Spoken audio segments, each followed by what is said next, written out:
Been hearing this for about 3, 4 years. If I'm being 100, we're in the loops.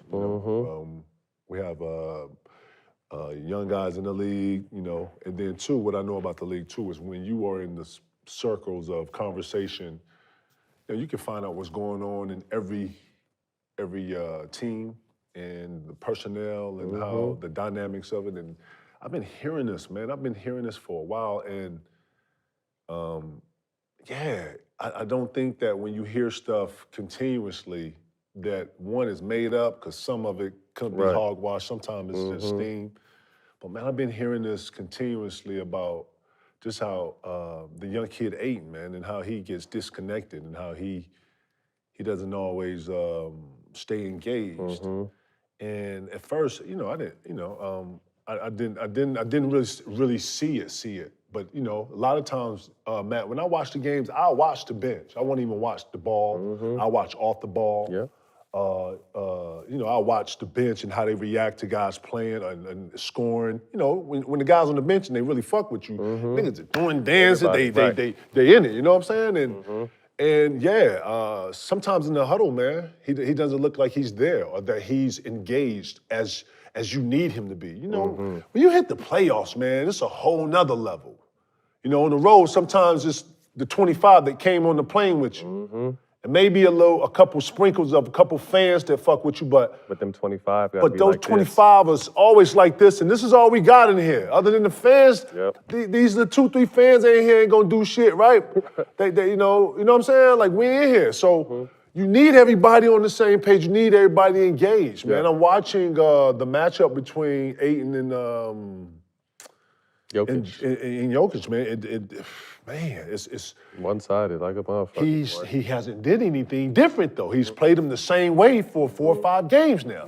You understand what I'm saying? Like, bro, Joker's too good. He's too good. Like guys like that. You can't come down guard Timmy. Can't come down guard She. Can't come guard Zach Randolph the same way. These guys are going to adjust. You know what I'm saying? Guys who can actually change the course of a game, bro, like Joker. Joker and Jimmy Butler, to me, are imposing the will on the game so great that you either got to double team them very early, like when they get the ball, Matt, or you got to be super hyper aggressive, like where you're fronting and I'm giving 3/4, I'm going high 3/4. This time I'm double teaming them. Bro, he's coming down. He's not initiating. He's coming down. Joker's getting past the dotted lines, posting up where he wants. He catches it. He's getting 7. Bro, let me explain something to all the certified fans out here. Let me tell y'all something. If I say anything wrong, I want you to stop me from what I'm saying. Okay. Bro, if you get 7 dribbles in the NBA, in the post, You're not stopping nobody. You're supposed to score the ball, bro. Stopping nobody. Bro, he's getting 7, 9, sometimes 7, 8, 9 straight dribbles where he's push 2, 3, 4, 5. Like, come on, man. Nah, that's, Lord, let me tell y'all something, man. In real life, this is what you do on the playground, bro. You don't get 7 dribbles in the post. Bro, he's getting 7, 8, 9 dribbles. And then I'm getting mad at the guards are not coming back trying to dig or nothing. Bro, that's what I'm saying. But DeAndre Ayton, Mr. Ayton, you're going to have to do something different.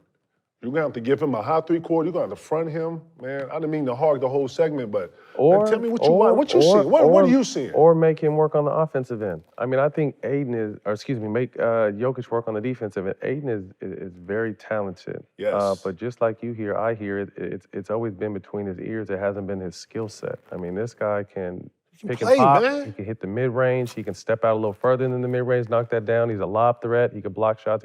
There's a lot of different things he can do. Man. Big fella should be better than this. But it's between his ears. And, that's what I heard was the reason why they were hesitant on paying him, is because they didn't really know how he was going to be. He was already a handful when he was just on his rookie deal. You give this dude $100 million plus, and are you going to be able to have that same focus? Are you going to be able to talk to him? You've seen him bypass Chris Paul when Chris is trying to talk to him. You know him and Monty are like this. You saw him complain about, what's the dude's name that's been playing for him? The white boy with the mohawk?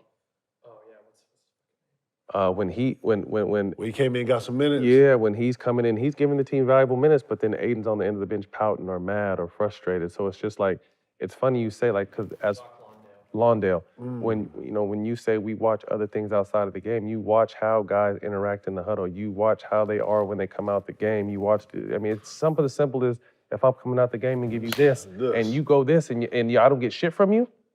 And we see that as former players, it's like it's a red flag for us, you know what I mean? And you get that a lot from Ayton. So it's not, to me, it's not necessarily about, but there's no reason why this guy can't be a 20 and 12, 20 and 13 off just pure hustle, offensive rebounds, feeding him out the pick and roll, hitting some mid-range jumpers. But, so you see all this play, but then you hear him, what did he nickname himself something, didn't he?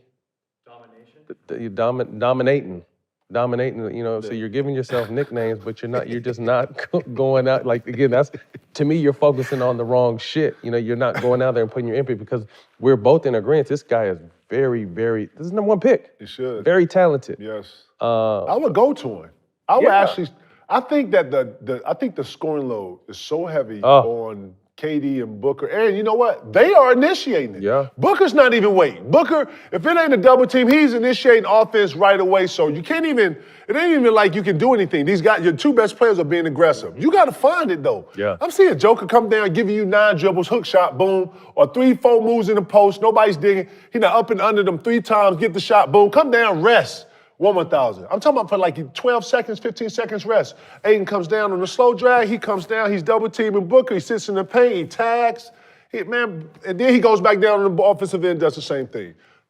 The Phoenix Suns has to do something different in what their approach, man. I just don't know if they can, because like you you don't said, think so?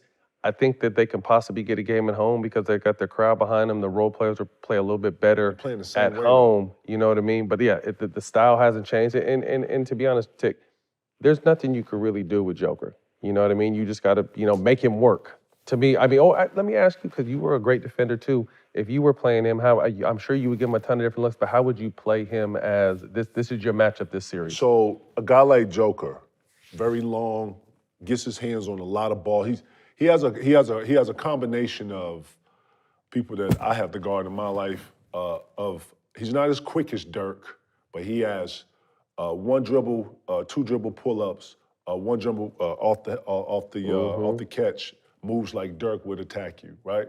And then Dirk also had like floaters to where he wouldn't go down there and try to ram it on you, but if he really wanted to lay it up on you, he would really, you know what I'm saying?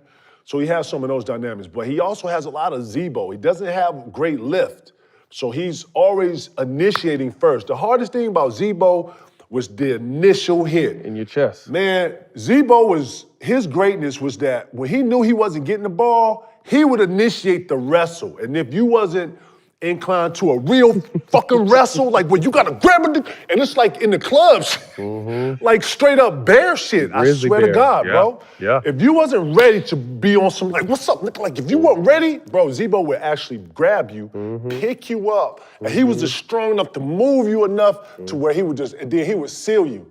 And anything that came off the rim like this, he would either grab it left hand, and then he was always using the rim. And that's how Joker plays. If I'm having to guard Joker right now, bro, the first thing I'm finna do, I'm finna initiate the fight early. Soon as you take it out and you're trailing, man, I'm waiting on you. I'm at the free throw line at that end waiting on you. And guess what I'm gonna do? I'm gonna bump you a little bit. We're gonna run up together. I'm gonna bump you a little bit. I'm gonna be able to smell your cologne, your hairspray. I'm gonna be able to smell, I'm gonna bump you a little bit. By the time we get to the 3-point line, I'm gonna run back because I got some responsibilities.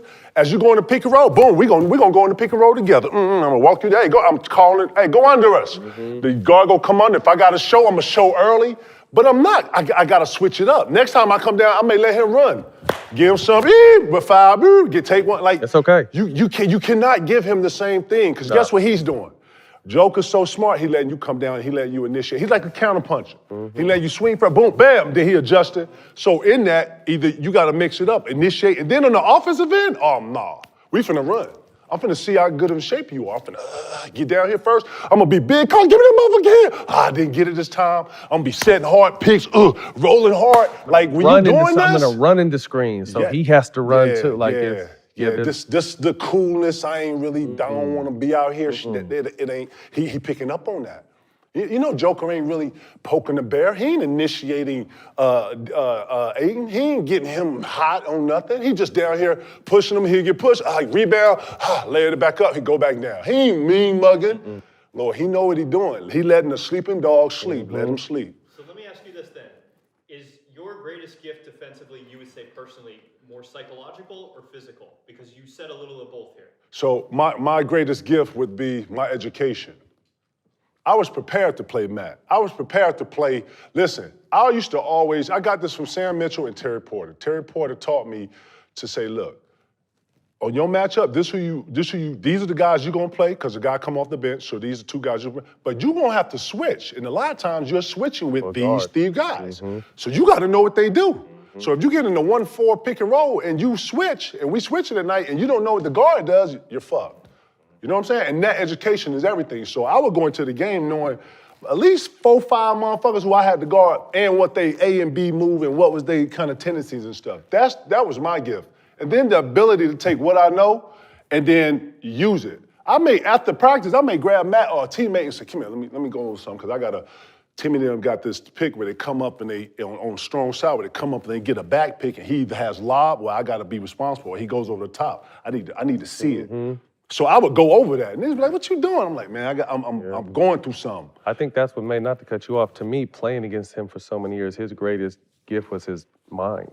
You know, he was blessed with the physical ability and worked his ass off to fine-tune that, but to me, his mind and his motor, you know, like you said, as simple as knowing, we're not saying Ayton don't know the scouting report, but just knowing the scouting report like the back of your hand, and not just the 2 guys you're gonna guard, because like you said, this now more than ever, you gotta know the whole fucking scouting lineup because you're switching everything. And competitiveness, bro. The dog, the motor, and the smarts to me, because the athlete, you know, the skill set you already have, but just the way you thought the game, the way you approached the game, the shit you would do, all that shit was mined. It was. And it made you that much more effective physically. Bro, to lock a nigga up in the league says something about you. Yo, come on, man. Because you're not just physically locking somebody up. Mentally, you have this person can't even think straight on the pattern of the moves that he has, what he's gonna do when he get the ball. When you have miscombobulated a professional, bro, that's a different level of influence, and that's all I'm saying. And I'm not expecting Ayton to come out here and get any of this. This is obviously over years of educating me, having a hunger, but being competitive. Sometimes being competitive